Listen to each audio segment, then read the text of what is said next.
Presiden Amerika Serikat Donald Trump pada akhirnya bertemu Presiden Rusia Vladimir Putin di Anchorage, Alaska untuk mengadakan pembicaraan tentang berbagai isu termasuk perang di Ukraina. Kedua pemimpin pun saling berjabat tangan erat di karpet merah yang membentang dari pesawat masing-masing dan bertemu di tengah. Dari video, nampak bahwa kedua pemimpin saling berbagi senyum dan basa-basi singkat saat berpose untuk fotografer dari seluruh dunia. Tapi tunggu, apa hasil dari pertemuan tersebut? Hal-hal menarik apa yang terjadi di balik pertemuan bersejarah tersebut? Berikut rangkuman selengkapnya.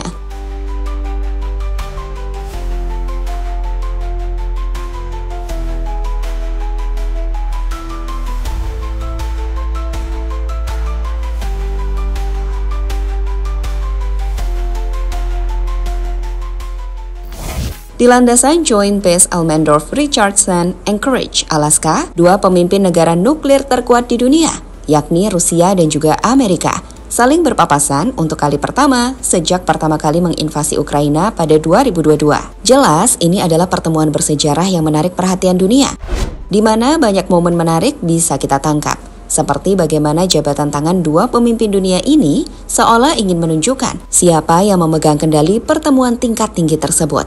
Lihatlah bagaimana Trump coba menarik tangan Putin yang mengindikasikan bahwa ia ingin menunjukkan kuasanya.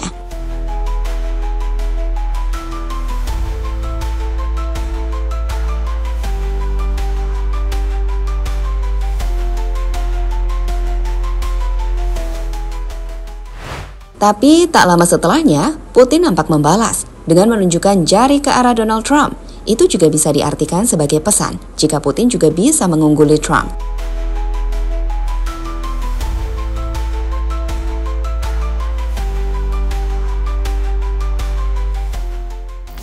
Menariknya, saat Putin dan Trump berjalan di atas karpet merah usai bersalaman, Amerika Serikat juga menunjukkan sebuah koreografi pesawat B-2 yang beberapa waktu lalu menunjukkan kekuatannya saat coba menghancurkan fasilitas nuklir Iran.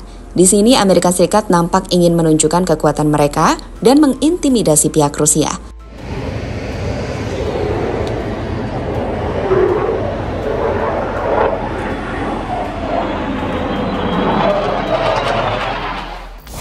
Melihat apa yang terjadi pada pertemuan pertama Putin dan Trump tersebut, media pun melakukan sorotan. Mereka menyoroti gerakan tangan Trump saat menarik tangan Putin, di mana menurut pakar bahasa tubuh, ini biasanya dimaksudkan untuk menunjukkan dominan dan posisi alpha male, semacam sinyal kekuasaan. Menariknya, Putin juga dianggap menunjukkan gerakan alpha top dog knuckles up, atau punggung tangan menghadap ke atas, yang oleh sebagian analis justru dianggap sebagai tanda bahwa Putin yang memegang kendali karena posisi tangannya berada di atas tangan Trump.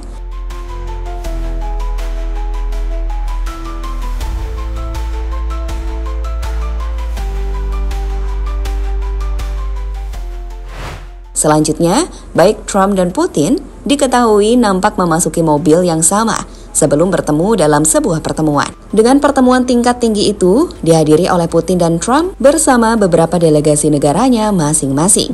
Dari video, nampak Trump didampingi oleh Menlu Marco Rubio dan utusan khusus Steve Witkoff, serta satu translator. Sementara dari pihak Rusia, Putin nampak didampingi oleh Menteri Luar Negeri Rusia, Sergei Lavrov, penasehat Yuri Ushakov, dan translator. Dengan agenda intinya adalah mencari celah gencatan senjata dan kerangka perundingan yang bisa mereka jual ke publik dunia.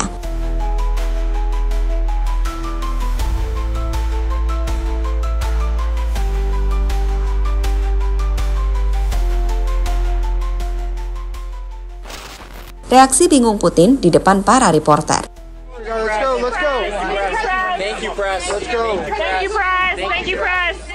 Dalam momen pertemuan tersebut, Presiden Rusia Vladimir Putin sempat mendapatkan banyak pertanyaan dari para reporter terkhusus soal Ukraina.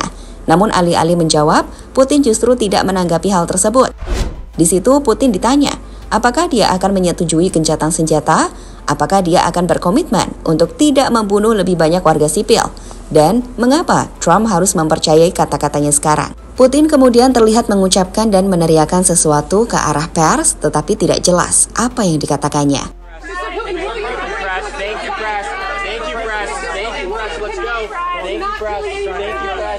Thank you, press. Let's go. Come on, guys. Come on, guys. Let's go. Thank you, press. Let's go. Thank you, press. Thank you, press.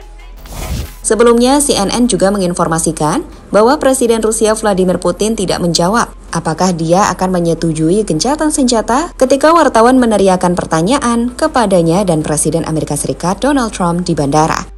Saat itu, ketika ditanya apakah ia akan menghentikan pembunuhan warga sipil, Putin tampak memberi isyarat bahwa ia tidak mendengar pertanyaan tersebut. Mr. Putin, did you underestimate Ukraine? President Putin, will you stop killing civilians?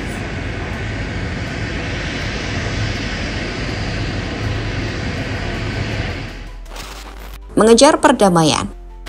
Akun official Gedung Putih sendiri memberikan caption pertemuan dari Putin dan Trump sebagai upaya mengejar perdamaian. Meski begitu, Ukraina yang tak ikut dalam pertemuan ini menanggapinya dengan skeptis. Presiden Volodymyr Zelensky menolak mentah-mentah ide tukar wilayah atau keputusan apapun tanpa melibatkan Ukraina. Zelensky menjelaskan apa arti pengorbanan 3 tahun lebih perang bila ujungnya menyerah. Sekali lagi, Zelensky geram karena tidak diundang ke pertemuan pertama ini, menjelaskan prinsip tidak ada keputusan tentang Ukraina tanpa Ukraina. Trump yang menerima keluhan dari Zelensky dan Eropa pun mengatakan akan ada pertemuan kedua yang melibatkan Ukraina, Rusia, dan Amerika jika pertemuan di Alaska berhasil.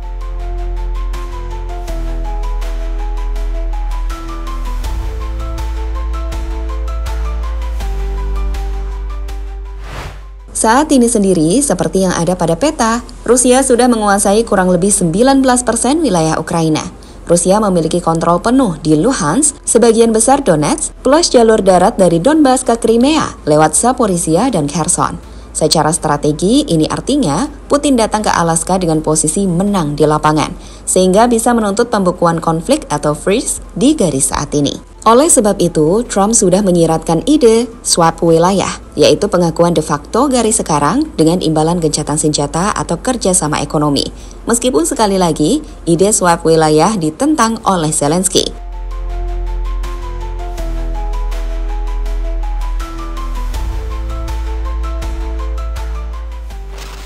Trump ingin Nobel. Jika Putin ingin memenangkan perang dan Zelensky ingin mempertahankan negaranya, maka Donald Trump punya tujuan lain di balik kehadirannya dalam perundingan Rusia-Ukraina. Trump ingin membangun citra sebagai peacemaker dan diam-diam membidik Nobel perdamaian.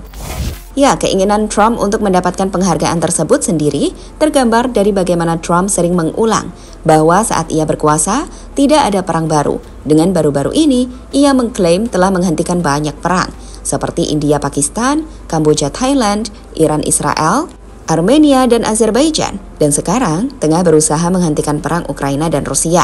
Saat ini sendiri, Trump telah mendapatkan banyak dukungan, seperti dari Armenia dan Azerbaijan. Kedua pemimpin negara ini menyuarakan dukungan terhadap Trump pasca kesepakatan historis yang dimediasi Trump mengenai jalur kereta internasional atau The Trump Route. Mereka berencana mengajukan nominasi bersama hadiah Nobel pada Trump. Lalu ada Kamboja. Perdana Menteri Hun Manet juga mencalonkan Trump setelah membantu meredam konflik perbatasan dengan Thailand, meski analis menyoroti dimensi diplomasi simbolik dari langkah ini. Pakistan juga menyatakan niat mencalonkan Trump karena keterlibatannya dalam meredakan konflik India-Pakistan. Hingga Israel, Netanyahu. Lalu terbaru, Hillary Clinton, mantan kandidat presiden itu juga menyatakan bahwa ia akan mencalonkan Trump untuk Nobel Perdamaian jika berhasil mengakhiri perang di Ukraina. In fact, did you see that Hillary Clinton yesterday said that if you got this deal done and not capitulate to Putin, that she would nominate you for the Nobel Peace Prize? If President Trump were the architect of that, I'd nominate him for a Nobel Peace Prize. Well, that was very nice. I may have to start liking her again. Pada akhirnya, di balik jabat tangan bersejarah di atas karpet merah Alaska, dunia menahan napas. Putin datang dengan kemenangan di medan perang. Zelensky bertahan dengan harga darah bangsanya. Trump melangkah dengan ambisi pribadi, membidik warisan sejarah, dan mungkin Nobel di tangannya. Pertanyaannya, apakah ini langkah pertama menuju akhir perang? Apakah ini akan berhasil? Waktulah yang akan menjawabnya. Yang pasti, pertemuan Trump dan Rusia telah menandai sinyal positif di balik upaya menciptakan perdamaian.